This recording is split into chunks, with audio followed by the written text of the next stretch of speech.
بھائی نے ایک اچھا سوال کیا کہ جب میں نے کہا کہ چاروں امام جو ہے انہوں نے صحیح بات کی کتاب و سنت سے کی، پھر ایسی کون سی وجہ ہو گئی کہ چاروں کی نماز کا طریقہ الگ ہو گیا؟ دیکھیے ایسی کوئی وجہ نہیں ہے جس سے ہم بتا سکتے کہ چاروں امام کا نماز کا طریقہ الگ ہے، سوائے اس کے کہ سب میں تکبیر اولیٰ کرنا ہے، سب میں ہاتھ باندھنا ہے، سب میں سمیع اللہ لمن حمدہ ہے، سب میں رکوع ہے، سب میں سجدے ہے، سب میں 2 رکعت کے بعد قاعدہ ہے، سب میں 3 رکعت والی تو تیسرے پہ قاعدہ ہے، 4 رکعت کی ہے تو پہلا قاعدہ دوسرے پہ ہوگا، دوسرا قاعدہ چوتھی پہ ہوگا، سب کا وہی ہے۔ ہاں تھوڑے بہت مسائل کے اندر فرق ہے جو کہ اجتہادی مسئلے، یاد رکھیے اب یہاں معاملہ آ گیا۔ کسی نے ایسا کہا کہ نماز کو جو ہے ہاتھ مت باندھو اور ہاتھ پیچھے رکھ کے کھڑے رہو، ایسا اس لیے میں نے کہا میجر کوئی پارٹ چینج نہیں ہے، تھوڑی تھوڑی بنیادی کچھ چیزوں میں فرق ہے، یاد رکھیے، جس کو اگر ہم بیٹھ کر سمجھے تو یہ بھی سنت ثابت ہو جائیں گی، کوئی مسئلہ نہیں اس میں، لیکن جب تعصب کا چشمہ پہن لیتے تو پھر تو مشکل ہے کوئی بات سمجھنا، پھر تو بات نہیں تم تو بہکار ہے، تم نے کوئی اسلام کے خلاف کر رہے ہیں۔ میں بنیادی سوال کرتا ہوں، حج کرنے کے کتنے طریقے ہیں؟ عمرہ کرنے کے کتنے طریقے ہیں؟ زکات دینے کے کتنے طریقے ہیں؟ یہ 2.5% دیتے، انہوں 3.5 دیتے، انہوں 4.5 دیتے، انہوں 5 دیتے، انہوں پوری دولت ہر سال دیتے کما کر، کتنے طریقے ہیں بتائیں؟ کتنے طریقے ہیں؟ ایک ہی طریقہ ہے نا زکات دینے کا۔ روزے رکھنے کتنے طریقے ہیں؟ ان کا فجر کے بعد شروع ہوتا ہے، ان کا ظہر سے شروع ہوتا ہے، ان کا عصر کے بعد، ان کا مغرب کے بعد، ایک ہی وہی تمام۔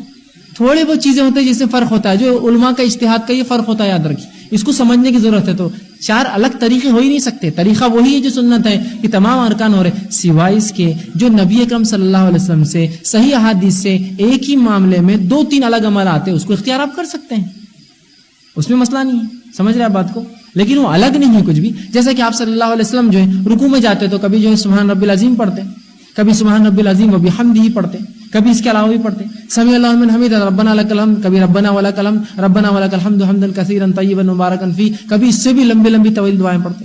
تو اس سے کا طریقہ بدل گیا، طریقہ وہی ہے، دعائیں فرق کر رہی ہے سر، ٹھیک۔ کچھ چیزیں ایسی ہیں جو آپ صلی اللہ علیہ وسلم سے 2 چیزیں ثابت ہے کہ آپ ایسا بھی کرتے تھے، ایسا بھی کرتے تھے۔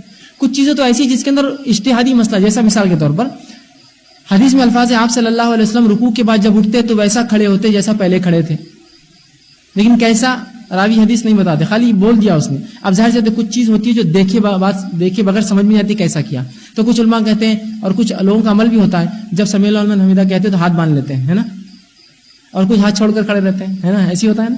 کیوں؟ تو کچھ علماء نے کہا کہ پہلے کیسے کھڑے تھے، مطلب خیام میں کیسے کھڑے تھے، ہاتھ باندھ کر، تو وہ ہاتھ باندھتے ہیں۔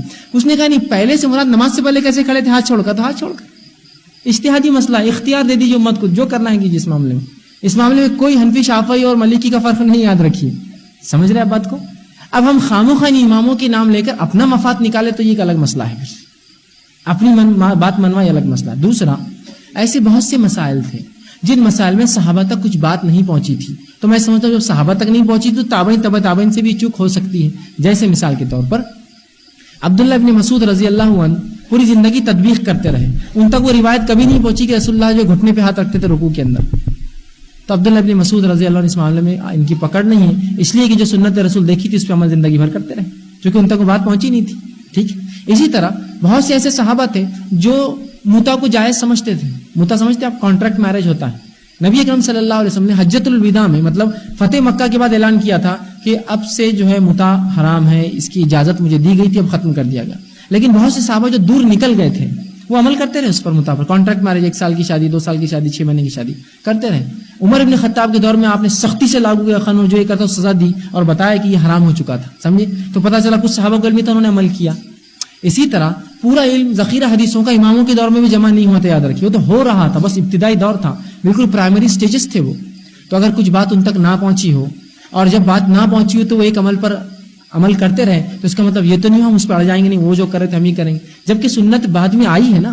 سنت نہ آتی تو آپ اسے بالکل اڑے رہتے، سنت آ گئی تو آپ کو اس کو چھوڑ کر سنت لینا ہوگا، اس لیے کہ اگر ان تک بھی وہ سنت ملتی تو ضرور عمل کرتے۔ آئیے امام مالک کا ایک عمل بتاتا ہوں۔ آپ سے آ کر ایک شخص نے پوچھا، اے امام مالک، کیا ہم جب وضو کریں تو انگلیوں کا خلال کریں، پیروں کی انگلیوں کے اندر کر انگلی سے، خلال مطلب اس کے اندر پانی گیا نہیں گیا دیکھنے کے لیے کر انگلی ڈالنا دھوتے وقت، تو کیا ہم انگلیوں کا خلال کریں پیروں کی، چونکہ پیروں کی انگلیاں چٹک جاتی نا، کافی پانی نہیں جاتا ہے خلال، تو کہا کوئی ضرورت تو نہیں ہے۔ اس کے بعد دیکھا گیا کہ ایک دن خود وضو کر رہے تھے امام مالک تو خلال کر رہے تھے، تو وہ آدمی دوڑتا ہوا کہا تم نے تو مجھے فتویٰ دیا تھا خلال کی ضرورت نہیں اور اب تم خود خلال کرتے ہو۔ تو کہا جب تجھے فتویٰ دیا تھا تو میرے علم میں نہیں تھی، بعد میں مجھے کسی نے علم دیا کہ یہ سنت ہے اس لیے میں کرتا ہوں، بدل دیا اپنا فتویٰ اور عمل۔ کیا یہ کہا نہیں میں ایسے کروں گا اور اس نے اڑ گیا نہیں امام مالک نے ویسے کہ میں ایسے کروں گا؟ ان تک علم نہیں پہنچا تھا، کہہ دیا ضرورت نہیں، علم پہنچا کہہ دیا کہ اب مجھے پتا چل گیا عمل کر لو، سمجھے آپ بات کو۔ تو ایسی بہت ساری باتیں ہوتی ہیں. اور امام مالک کا ایک بڑا اچھا قول تھا, وہ جب بھی حدیث کا درس دینے بیٹھتے مسجد نبی میں بیٹھتے اور رسول اللہ صلی اللہ علیہ وسلم کی خبر پیچھے ہوتی اور وہ آگے بیٹھے ہوئے ہوتے. اسے پتہ چلا ان کی پیٹھ اس طرف ہوتی خبر کی طرف, پیچھے بیٹھے رہتے اور درس دیتے وقت بولتے ان تمام لوگوں کی بات ٹھکرائی جا سکتی ہے سوائے صاحب خبر کو چھوڑ کر. دنیا میں تمام علماء کی فتاوے بات ٹھکرائی جا سکتی ہے سوائے صاحب خبر کو چھوڑ کر, رسول اللہ کو چھوڑ کر تمام کی بات انسان کو اختیار ہے, چاہے مانے چاہے چھوڑ دے. تو صحیح بات ہم کو مل جائے تو ہم اس پہ عمل کریں. تو یہ ائمہ نے جب تک عمل کیا اپنی زندگی میں, ان تک جو باتیں پہنچی وہ بری الذمہ ہیں. لیکن جب ہمیں بات پتہ چلی بعد میں کہ فلاں چیز میں فلاں مسئلہ تھا, ہم اس کو اپڈیٹ کر لیں, اور یہ کوئی بری بات نہیں. امام ابو حنیفہ رحمہ اللہ نے جتنے فتاوے اپنے زندگی میں صادر کیے اس میں سے کم و بیش ایسے کئی فتاوے تھے جس پہ امام محمد نے جرح کی اور کہا کہ اس معاملے میں امام صاحب سے چوک ہوئی, اور یہ ان کی ذہانت, فصاحت, فقی اور ان کے تقوی کا علامت تھی. یہ نہیں کہا کہ ہمارے امام سے غلطی ہوئی, کہا اس میں چوک ہو گئی ہمارے امام سے, اور آپ نے نئے فتوے دیے, اپنے عمل کو الگ بتایا. امام ابو یوسف نے بھی اس معاملے میں جو ہے اختلاف کیا. تو اس سے پتہ چلا کہ استاد سے شاگرد اختلاف کر سکتا ہے. اسی طرح امام مالک سے امام شافعی نے اختلاف کیا, حالانکہ استاد تھے ان کے.